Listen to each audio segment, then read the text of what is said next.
Saya mohon yang Bapak supaya bantu saya lah Pak. Kesulitan saya di sini. Debu saya setiap hari menghirup debu. Debu itu nggak sedikit Pak. Nggak sehat juga Pak. Lagi pula kalau hujan Pak, ya Allah saya takut. Iya. Tengah malam kalau hujan, anak saya, istri saya saja keluar. Masalah harta yang ada, bangsa TV, bangsa bodoh amat, yang penting nyawa kita aman. Iya. Takut saya rumah ambruk karena rumah juga rumah reot. Iya. Gitulah Pak, mohon bantuan Bapak yang berkepentingan masalah tol ini, terutama Bapak Jokowi. Mohonlah Bapak Menteri, sepatnya kami dibebasin dari kurungan gudang proyek inilah Pak. Setiap hari doser, setiap hari alat berat mengganggu kami, mengganggu anak istri kami. Mohon ya Pak.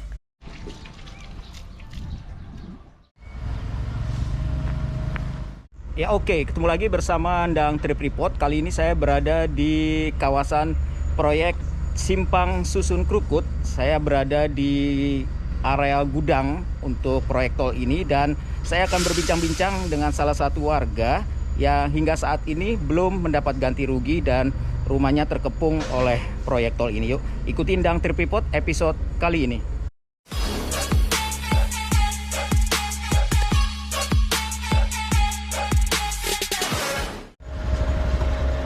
Ya, ini adalah areal main road tol Cijago seksi 3 dan ini merupakan areal Simpang Susun Krukut. Saya akan bertemu ke rumah Bapak Slamet yang terkepung ya. Kita lihat terkurung oleh pagar proyek tol dan rumahnya ada di dalam. Yuk.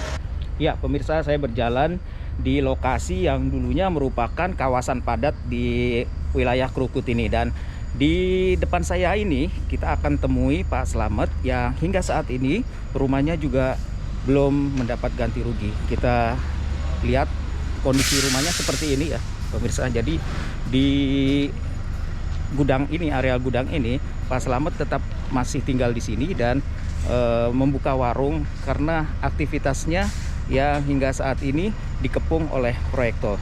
Yuk kita temui beliau. Ya, ini dulu awalnya tempat apa? Sebelumnya. Ini rumah ya. Rumah, Pak. Ini rumah semua ini. Ini tangga saya mulai sebelum Lebaran udah pada pindah. Oh. Ini rumah ada berapa rumah ini? Lebih dulu ya? Iya, lebih duluan ini. Yang sebelah sana? Nah, ini rumah. Nah, ini juga rumah nih. Oh, sudah pindah duluan. Ya, udah pindah rumah. Sampai pindah aja juga nangis-nangis karena juga udah kayak saudara sendiri. Iya ya Pak. Ya kan, udah kayak saudara sendiri. Pak Salamun orangnya baik, Bunda orangnya baik. Terus? Ya, sekarang pindah di Limo, berat juga saya ditinggal sama Pak Salamun. Iya. Ini Mak Isdisda. Ini juga orangnya udah pindah. Memang sini semuanya bersatu, walaupun bukan saudara, udah kayak saudara semua. Iya. Kayak saudara semua. Yang pojok. Nah ini juga belum dibayar nih tangga saya ini sampai rumah udah pada mau ambruk. Serba salah mau Iya, sampai benerin. sekarang ngontrak sangkanya takut ambruk. Oh, sekarang nggak ditinggal ya ngontrak ya, sekarang Pak? ditempatin sama yang kerja. mau dibetulin sama orang proyek, mau ditempatin. Iya. Yang punya takut karena mau takut ambruk. Iyalah, sebelahnya Gitu. lahan kosong Nah, udah ini dibongkar. ini rumah Pak Kasno. Sekarang udah pindah. Sebelum Lebaran udah pindah. Udah berapa bulan, udah hampir 8 bulan ini pindah. Sama ini juga Pak Haris juga udah pindah. Iya, banyak kenangan. Banyak kenangan, tinggal puing-puing sekarang. Iya, betul. Nah ini juga tangga saya ini juga Masih ya? ya, iya, tinggal 3 doang yang belum dibayar, sama 3. Ini sama saya sendiri. Oh iya. Itu Pak. Oke. Sedih Pak, sedih Pak ya? kalau kayak Karena mencari lingkungan itu yang nyaman itu yang susah ya. Susah kita mau cari bersaudara. Nilai lingkungan. Kita ngerilis saudara dari 0. 18 tahun saya, hampir 19 tahun saya di sini. Ya ampun. Jadi udah kayak saudara semua sini, udah pada pindah. Sebetulnya berat saya. Iya. Tapi gimana lagi, harus karena lahan mau dipakai sama pemerintah harus kita dukung lah. Iya betul. Kita dukung supaya Apanya? Besi. Isinya besi semua. iya. Ya namanya juga dijadikan gudang ya. Ya seperti ini. Ya ampun. Itu yang rubuh belakang Pak ya? Iya, Waktu yang angin belakang. itu ya. Nah ini juga udah sangat, kalau nggak dipagar saya unjukin, ini udah tembok tuh saya giniin udah Ringkih ya, ringkih. kayak gitu. roti ini. Bisa goyang, bisa rubuh. Iya. Ya. Iya, tadi bahaya juga, makanya karena udah lepas, sudah nggak ada Iya. penghalang pohon-pohon. Pengen secepatnya kita dibayar tuh supaya kita nggak keambrukan rumah aja. Iya, heeh. Karena Itu loh. getaran Intinya itu aja. getaran alat berat Pak ya. Mm-mm.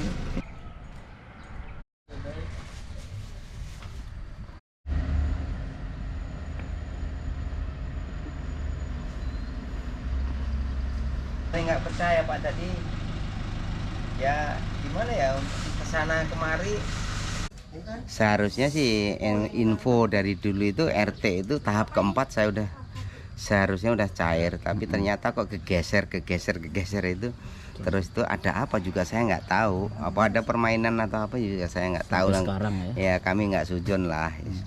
Semoga orang yang terkait, orang yang berwenang melalui masalah pembebasan tol ini ya cepatnya lah ngerespon. Seperti kami sendiri dengan kawan-kawan, ada berapa rumah ini, yang 3 rumah ini, deretan rumah saya itu tinggal 3 rumah. Kalau di sebelah sana ya masih ada, cuman kan kita udah terkurung ini gudang, udah terkurung gudang, jadi akses kemana-mana kita masih ada akses, dikasih beri akses ya, cuman kita sendiri untuk nyari nafkah sehari-hari saya juga udah kesulitan. Sebab dulu warga kita sini masih padat, sekarang udah pada pindah, Sepi. ya sekarang udah sepi, jadi untuk cari pencarian sulit. Kita dulu jualan sayur, jualan aqua, ya jualan gas, sekarang warganya udah pada habis. Nah jadi saya mohonlah supaya Ada kejelasan. penjelasan dari pihak pembebasan ini, kayak kalau memang kami itu kena, ya gimana caranya supaya kita dibebasin, kayak kita dibayar, kita biar nggak ganggu pembangunan proyek tol ini. Katanya sudah kami ditelepon, katanya udah naik ke berkas, saya udah naik ke elemen, cuman kok yang naik ke elemen belakangan tahu-tahu udah cair. Kita yang naik duluan sampai sekarang pun juga belum ada penjelasan, nggak tahu itu gimana berurutannya, itu gimana sih juga nggak ngerti saya. Dan Bapak sudah nanya lagi. Nah, kita selama ini jadi pernah saya nanya ke WA ke BPN, tidak ada jawaban ya. Tadi kami ya kita menunggu aja lah gimana penjelasannya, tindak lanjutnya gimana gitu juga. Jadi menunggu aja Pak. Ya. Terus harapan Bapak bagaimana? Harapan saya itu ya supaya cepatnya ini dibayar, karena juga saya kasihan keluarga saya, anak istri saya selalu was-was setiap saat, tiap mau hujan, sekarang lagi pemusim hujan, pemusim ada angin, rumah saya tinggal sendiri, jadi udah tidak ada penghalang ke kanan ke kiri, udah tidak ada, jadi kayak angin laut lepas. Serem. Nah jadi tempo hari itu yang berapa hari yang lalu itu tembok saya udah di belakang, udah ambruk. Itu juga kami diliput juga itu. Ya, cuman kok sampai saat ini orang-orang yang punya kepentingan itu tahu tapi pura-pura nggak tahu apa gimana, apa masa bodoh gitu ya. Tapi kan kami sendiri kan bukan kemauan kita, itu rumah saya itu mau dibuat tol. Saya sih tadinya menginginkan supaya nggak kena, tapi kalau memang kena ya kita juga nggak melarang. Tapi ya yang masalah pembayaran itu ya cepatnya lah. Kita sendiri juga kasihan, keluarga saya kalau hujan juga hujanan, angin juga ngeri ambruk lagi. Alhamdulillah sih pihak kontraktor kemarin juga ngerespon, ada kerusakan dia ya langsung membantu beliin asbes, berikut tenaganya. Nah ini saya komplain lagi masalah tembok saya goyang, juga pihak dari kontraktor juga akan membantu. Gitu ya, saya terima kasih sama pihak kontraktor lah. Cuman pihak untuk pembayaran ini supaya tidak menghambat tol ini biar cepat lancar gitu, supaya kita itu kayak dibayar, kayak kita pindah cari tempat yang lain, supaya kita ya sedikit bikin rumah supaya yang layak kita tempatin gitu loh. Gitu. Tadi kalau hujan juga nggak becek betul, kalau musim terang juga nggak debu, ya debunya luar biasa. Kita juga kita itu walaupun kita orang susah, kita masyarakat lemah, kita juga punya hak kita menuntut hak saya. Tapi sampai saat ini hak saya itu diabaikan sama yang orang-orang yang yang punya kepentingan gitu loh. Gimana caranya? Katanya kita di rumah saya itu tempo hari udah didatengin Bapak Eko, Ibu Kepala BPPN. Iya, Bu Heri. Katanya ini harus diutamakan Pak Slamet ini. Tapi ternyata katanya kurang lebih waktu itu Pak Eko bilang katanya 1 bulan. Ternyata sampai udah ini 2 bulan. Oke. Kami sendiri mau nelpon Pak Eko, ya kita orang kecil, saya nggak enak mengganggu. Jadi janji-janji. Cuman ya mohonlah janji Pak Eko supaya nempatin lah. Supaya kita gendang pindah. Benar. Itu. Terus Pak, kalau sampai pilihan terakhirnya apa Pak? Sampai tidak ada respon sama sekali, sudah Bapak udah jenuh banget gitu. Ya tadi kita jenuh, emosi ya kita pendam aja Pak. Nah ini ya kita alhamdulillah proyek karena udah mulai, kita juga suruh jualan kopi sama orang proyek. Jadi jualan kopi, jualan teh, sekedar untuk menyambung hidup anak istri saya. Karena sekarang udah nggak ada pencarian saya tadi. Alhamdulillah ini ya membantu saya untuk bayar listrik, untuk biaya sekolah dikit-dikit ya alhamdulillah sih. Ada jualan bakwan, jualan teh, jualan kopi. Ya kami mohon sama yang berhak, yang untuk pembebasan lahan. Ya kan gimana kalau memang ini kena, ya secepatnya lah kita dibayar. Supaya ini proyek aja bikin gudang aja juga kesulitan. Ya kan seharusnya di gudang itu bisa meluas ke sana, ke halang saya. Ya keganggu juga. Kasihan orang proyek juga. Orang proyek juga nggak masalah ngutik-ngutik masalah rumah, enggak. Karena dia juga orang proyek tahu kalau saya belum dibayar. Bila mana rusak pun juga tanggung jawab. Cuman alangkah enaknya kalau memang ini akan dipakai sama tol, ya secepatnya kita dibayar. Gitu. Itu permintaan saya, semoga orang yang berkepentingan tol ini supaya cepat merespon inilah keluhan saya. Dengan keluarga teman-teman tangga saya tinggal 3 orang ini. Aja orang yang berkepentingan itu secepatnya ngerespon lah. Cepatnya bayar. Karena tanah ini juga bukan tanah garapan, ya kan, tanah hak milik. Surat-suratnya ada, saya patuh dengan bayar sama pajak. Nggak ada masalah. Saya juga nggak nahan harga, nggak minta harga tinggi. Enggak. Berapa sih? Ya. Ini saya dihargain per meter 4.400.000 yang masuk mobil. Iya, masuk mobil. Termasuk ini masuk mobil. Kita ngikutin. Orang-orang belum nyerahin berkas, saya udah nyerahin berkas.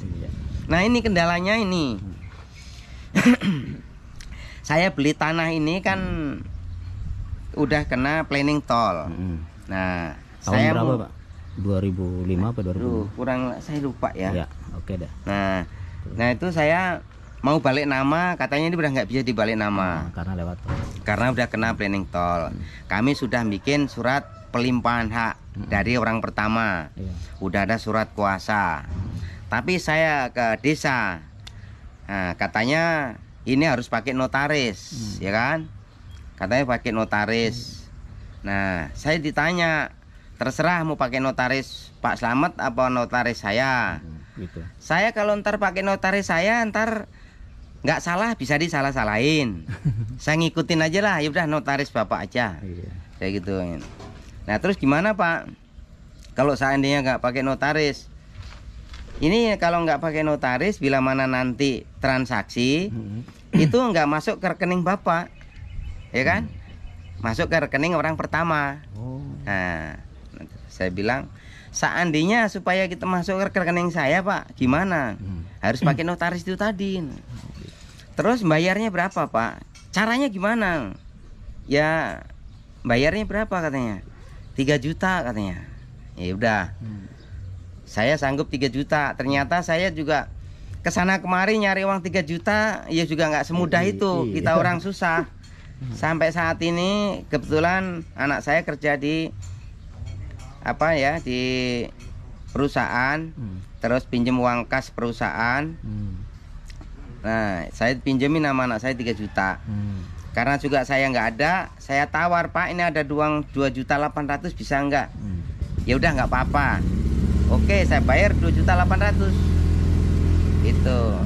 Nah ternyata setelah udah saya bayar uang 2.800.000 itu, saya kira ya kayak nama itu nggak berubah.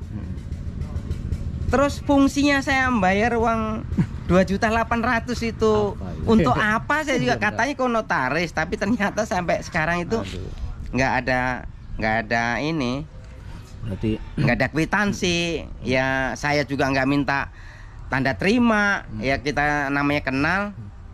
Ya udahlah saya bilang, mudah-mudahan kita dibantu seperti bayar aja. Begitu. Tadi saya tempat emosi lah Pak, manusiawi lah saya. Ya kan? Saya manusiawi. Kalau masalah ada emosi, jengkel, sampai nunggu dari 2013 sampai 2021 hampir 21 udah mau habis kan. Itu kan cukup melelahkan. Saya dengar Bapak sempat DP. Nah, itu saya udah nyari, udah 3 kali nyari ini. 3 kali nyari. 3 kali hilang. Ini saya udah nyari nih. Udah DP 3 juta ini karena yang duluan saya DP agak gedean. Nah, karena saya itu udah pengalaman yang pertama, yang kedua. Nah, saya kecil DP 3 juta. Ini udah habis nih. Udah jatuh tempo, udah habis. Udah hilang lagi. Ya ampun. Udah hilang lagi saya. Ya udahlah itu. Udah kapok nih Pak. Nah, untuk ini, untuk jangka panjang ini, saya udah nggak nyari. Saya juga ada orang nawarin, saya bilang juga udah dapet, supaya orang juga nggak datang, nggak nawarin. Itu tadi saya udah stop, udah nggak mau nyari lagi. Saya pasrah aja lah. Habis berapa Pak buat DP gitu Pak? Total? Saya total habis 18 juta ya, saya. Ampun, duit itu loh Pak. Iya, 18 juta itu juga karena maksud saya kan kalau memang ntar dibayar lah, orang kan heboh. Kanan kiri udah pada bayaran, maksud iya kita nggak segera dibayar kan? Orang-orang kusak-kusuk pada nyari, ya kita nyari, ya kan? Nah kenapa kira kita yang apes? Orang-orang pada dipanggilan, ternyata juga nggak ada panggilan. Kan udah ngantisipasi dulu, saya kirain secepatnya ini dibayar. Saya nyari sekolah itu daerah Sawangan Citayam Pak, karena saya mau nyari tanah di sini nih, kita dapat ganti rugi di sini 4.400.000. Tapi tanah di sini udah 3,5 Pak, ya kan? Jadi untuk biaya bangun pun sekarang kami udah nggak bisa beli tanah di daerah sini, karena tanah sini juga memang udah mahal. Makanya anak saya udah tamat SMP, masuk ke SMK, harus cari yang di mana itu, yang di daerah Sawangan, Sasak Panjang, daerah Sasak Panjang sana.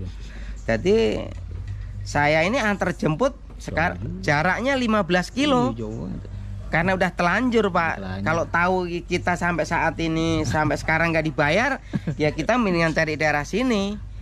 Nah ternyata sampai sekarang juga belum dibayar juga. Dan sekarang antar jemput 15 kilo setiap hari. Nah untung aja sekarang itu belum normal. Jadi masih online, kadang-kala masih online. Aduh, Ibu. Pak, minum, Iya, Pak. Ibu repot-repot Itu. Ibu. Terima kasih Bu. Itu tadi ya ini sampai saat ini antar jemput ya itu 15 kilo. Tempuh jarak jauhnya. Oh gitu. Nah ini kalau ntar ini nggak segera dibayar, saya nggak sanggup mengantar jemput terlalu jauh. Mungkin saya cabut lagi, saya cari daerah sini aja lah. Aduh. Gitu. Kelas berapa? Baru naik kelas 1 SMK. Baru. Sebenarnya kita nyebut-nyebut bapak kita juga sebenarnya saya nggak ini Siapa ya. tahu didengar. Ya, ya mudah-mudahan Bapak Presiden yang terhormat supaya mendengar video saya ini, supaya membantu kami atas nama saya Bapak Slamet Riyadi. Mohonlah kami tidak minta belas kasihan, bukan, supaya secepatnya Bantu. kita dibantu untuk proses pembebasan rumah saya ini. Karena ini kan proyek strategis nasional. Iya, ini karena juga saya sangat terganggu, Pak. Betul-betul sangat terganggu. Saya mau nangis ya juga, kita udah malu, udah tua. Iya. Ya kan? Mau teriak sama siapa? Benar. Mau minta tolong sama siapa? Kita kan orang kecil, Pak. Susah, Pak. Jadi saya pendam sendiri. Jadi kadang-kadang anak, istri tidak salah, jadi sasaran salah.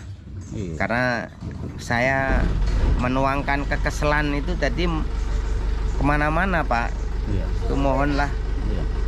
supaya Bapak Presiden bisa membantu, bisa secepatnya Iya.